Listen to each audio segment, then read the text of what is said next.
मेरी माँ कहती है स्वस्थ उदर में ही स्वस्थ शरीर का आधार होता है। ज्यादा हिंदी हो गई ना, आसान भाषा में समझाती हूँ। आजकल होने वाली ढेरों बीमारियां सीधे हमारे पेट से जुड़ी हुई हैं, जैसे कि gas, acid reflux, chest pain, weight gain, bloating, heart related problems, stress, anxiety, insomnia या नींद न आना, पेट दर्द, बेचैनी और भी बहुत कुछ। इसका मतलब खराब डाइजेशन यानी कि खराब ओवरऑल हेल्थ। ब्रेन, हार्ट और बाकी सभी बॉडी ऑर्गन्स के प्रॉपर फंक्शनिंग के लिए सही पाचन क्रिया बहुत मायने रखती है, जैसे कि ब्लड बनाने में, बोन्स और मसल्स को डेवलप करने में, जरूरी विटामिन्स और मिनरल्स को एक्यूमुलेट करने में। देखा जाए तो एक से लेकर दूसरी हर चीज पेट से जुड़ी हुई है और इसीलिए इसका ख्याल रखना बहुत इम्पोर्टेंट है। तो आइए साथ मिलकर योग की मदद से अपने डाइजेशन को इम्प्रूव करने की कोशिश करते हैं। साथ ही हम जानेंगे उन चीजों के बारे में जिन्हें अपने डाइट में ऐड करने से हम अपने डाइजेशन को और भी इम्प्रूव कर सकते हैं। तो वीडियो को एंड तक जरूर देखिए।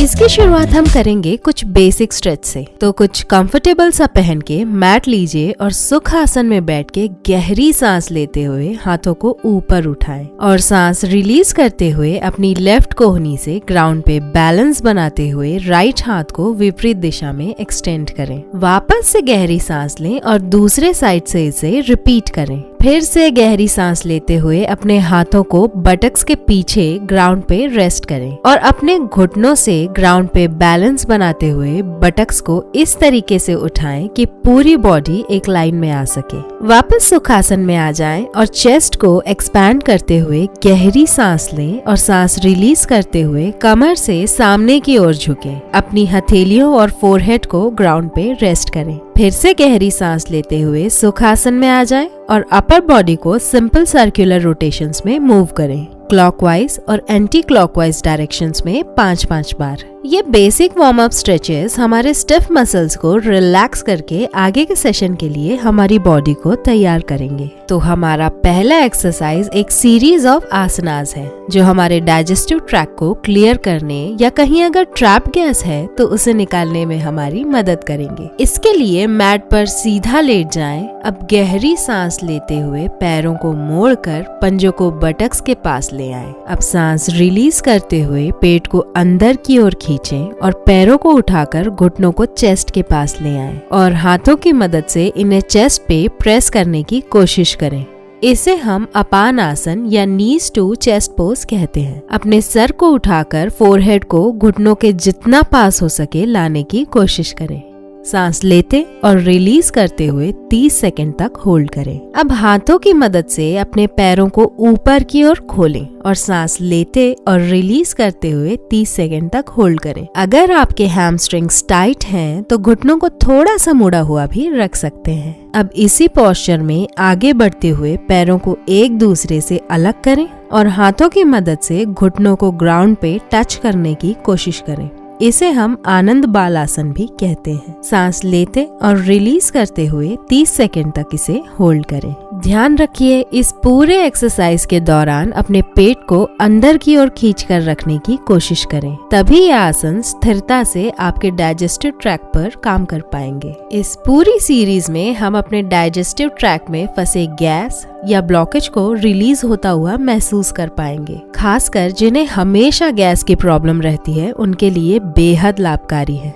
अगली प्रैक्टिस है सुपाइन स्पाइनल ट्विस्ट या सुप्त मत्स्येंद्र आसन और हाफ गैस रिलीज पोज या अर्ध पवन मुक्त आसन का एक कॉम्बिनेशन। इसके लिए मैट पर सीधा लेटें। अब गहरी सांस लेते हुए अपने पैरों को घुटनों से फोल्ड कर बटक्स के पास ला ग्राउंड पे रेस्ट करें। सांस रिलीज करते हुए अपने लेफ्ट लेग को स्ट्रेट ग्राउंड पे रेस्ट करें और राइट लेग को हाथों से पकड़कर चेस्ट के पास ले आए। 4 से 5 ब्रेथ्स के लिए होल्ड करें। इसे हम अर्ध पवन मुक्त आसन या हाफ गैस रिलीज पोज कहते हैं। ये आसन ट्रैप्ड गैस को रिलीज करने में हमारी मदद करता है। फिर से गहरी सांस लें और रिलीज करते हुए बॉडी को कुछ इस तरीके से रोटेट करें कि अपने राइट घुटने को क्रॉस कर दूसरी तरफ ग्राउंड से टच कर सकें। राइट हाथ को सिंपली ग्राउंड पे रेस्ट करें और सांस लेते और रिलीज करते हुए 4 या 5 ब्रेथ्स के लिए होल्ड करें। अब इस पूरे प्रोसेस को दूसरे साइड से रिपीट करें। इस प्रैक्टिस से होने वाला स्ट्रेच हमारे डाइजेस्टिव ऑर्गन्स को स्टिमुलेट कर इनके काम को बेहतर बनाता है। साथ ही कॉन्स्टिपेशन यानी कि कब्ज और ब्लोटिंग कम करने और जनरल डाइजेशन को बढ़ाने में मदद करता है। नेक्स्ट प्रैक्टिस है उत्थित शिशोनासन या एक्सटेंडेड पपी पोज से मकर आसन या क्रोकोडाइल पोज का एक ट्रांजिशन। दोनों ही आसन बहुत ही इजी हैं और डाइजेशन के लिए उतने ही इफेक्टिव। इसके लिए अपने हाथों और घुटनों के जरिए ग्राउंड पे बैलेंस बनाएं, जिससे अपनी स्पाइन को स्ट्रेट रख सकें। अब गहरी सांस लें और सांस रिलीज करते हुए हाथों से आगे की ओर स्लाइड करते हुए अपने चिन और चेस्ट को ग्राउंड से टच करें। अपने पेट को अंदर की ओर खींच के रखते हुए 7 या 8 ब्रेथ के लिए होल्ड करें। इसे हम एक्सटेंडेड पपी पोज कहते हैं। अब सांस रिलीज करते हुए पेट के बल ग्राउंड पे आ जाएं और पेट से बैलेंस बनाते हुए हाथों और पैरों को ऊपर की ओर उठाएं। 7 से 8 ब्रेथ्स के लिए होल्ड करें और वापस ग्राउंड पे लाई करते हुए रिलैक्स करें। इनसे हमारे डाइजेस्टिव ऑर्गन्स और डाइजेस्टिव ट्रैक पे दबाव बनेगा। इससे सभी ऑर्गन्स सही पाचन की ओर मिलकर काम कर सकेंगे। साथ ही सही बावल मूवमेंट या कॉन्स्टिपेशन से राहत दिलाने में हमारी मदद करेंगे। इस क्रम में आखिरी 2 आसन है वज्रासन या डायमंड पोज और मालासन या गार्लैंड पोज। वज्रासन भोजन करने के बाद किया जाने वाला एकमात्र आसन है। माना जाता है कि ये पेट की सभी समस्याएं दूर करने के लिए उत्तम आसन है। इसे करने के लिए पैरों को मोड़कर बटक्स को एड़ियों पे रेस्ट करें, कुछ इस तरह से कि आपके थाइज ठीक काफ्स के ऊपर हो। अब 7 से 8 ब्रेथ्स तक ध्यान करते हुए होल्ड करें। पर इस आसन के साथ कुछ कॉन्ट्राडिक्शंस भी है।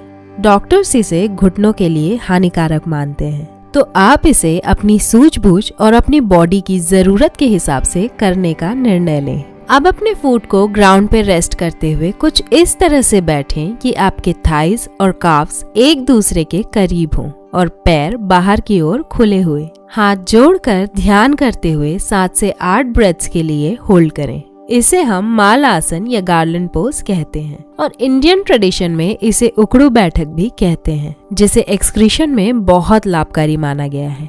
तो आइए अब बात करते हैं उस चीज की जो हमारे डाइजेशन को और भी इफेक्टिव बनाने में हमारी मदद कर सकता है, और वो है प्रोबायोटिक्स।